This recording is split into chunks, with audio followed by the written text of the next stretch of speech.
Bienvenidos a Economía. Perú se convierte en el cuarto país con más desigualdad de todo el mundo, según un informe realizado por el Laboratorio de Desigualdad Mundial y analizado por la plataforma de análisis económico Latinometrics. La brecha que existe entre ricos y pobres impulsa las manifestaciones y bloqueos que sacuden el país desde hace ahora 2 meses. La profunda desigualdad del Perú se refleja en la alta tasa de pobreza, que los economistas vuelven a situar en el 30% para este 2022, debido a la alta inflación.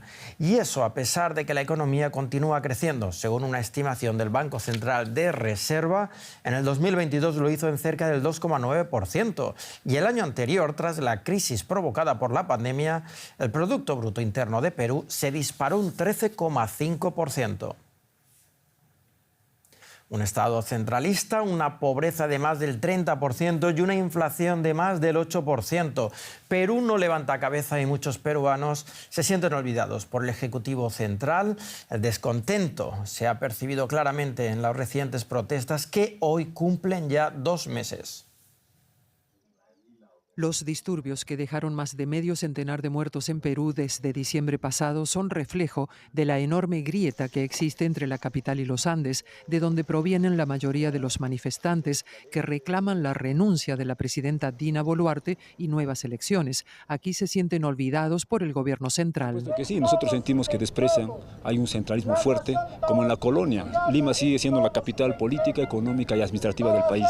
Entonces, nosotros nos sentimos indignados frente a eso.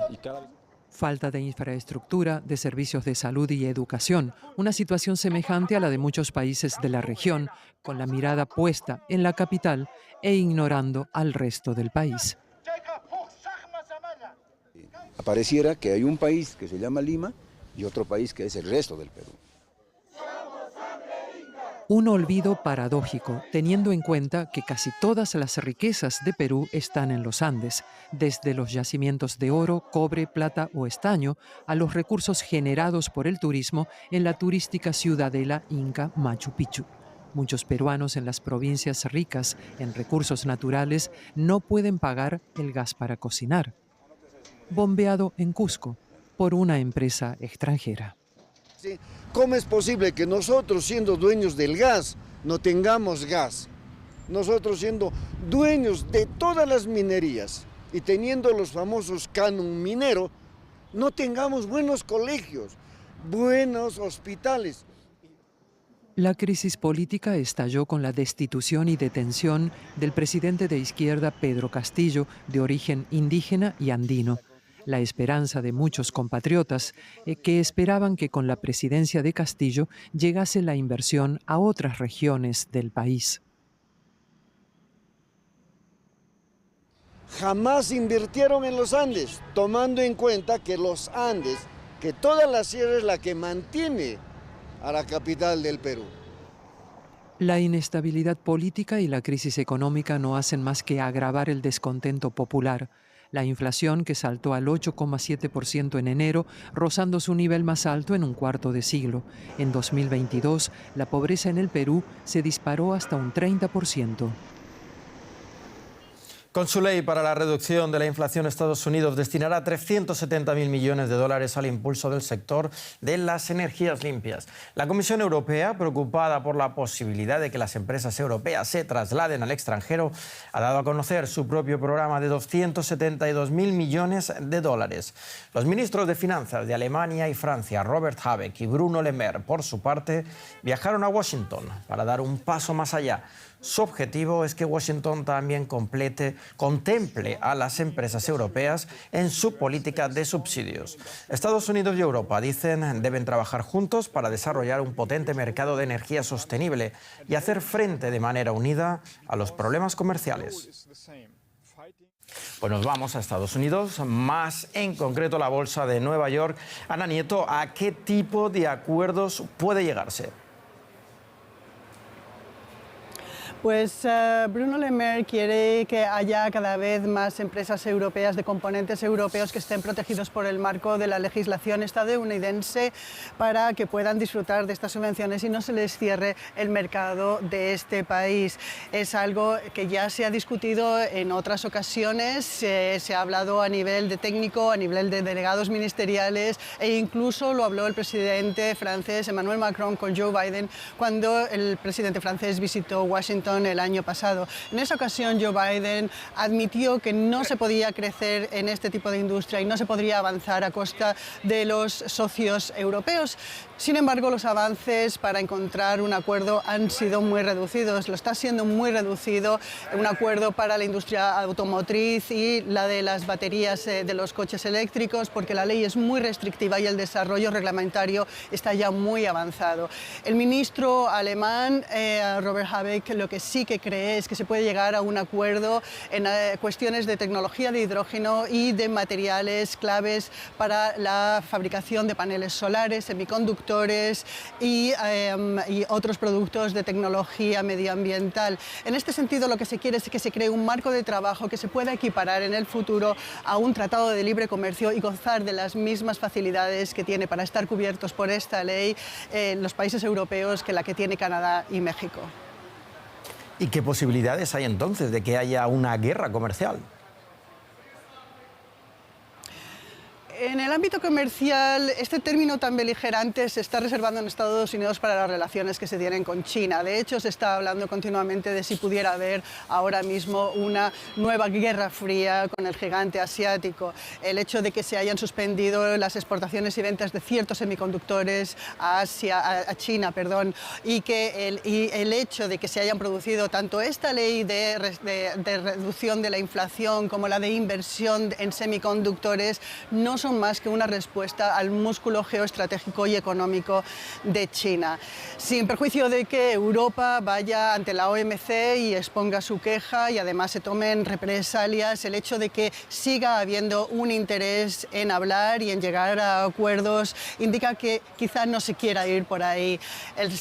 La secretaria del Tesoro ha emitido un comunicado después de la reunión con los ministros en las que se ha dicho que se tiene que avanzar en la innovación a ambos lados del Atlántico. Se ha hablado del plan estratégico europeo y se da la bienvenida a que se desarrolle una industria tecnológica para que se lleguen a los acuerdos de emisiones para luchar contra el cambio climático. Un poco más beligerante ha sido el asesor de Joe Biden, que dice que Europa puede ganar mucho solamente por el hecho de que Estados Unidos se desarrolle en este sentido. Gracias, Ana, desde Wall Street.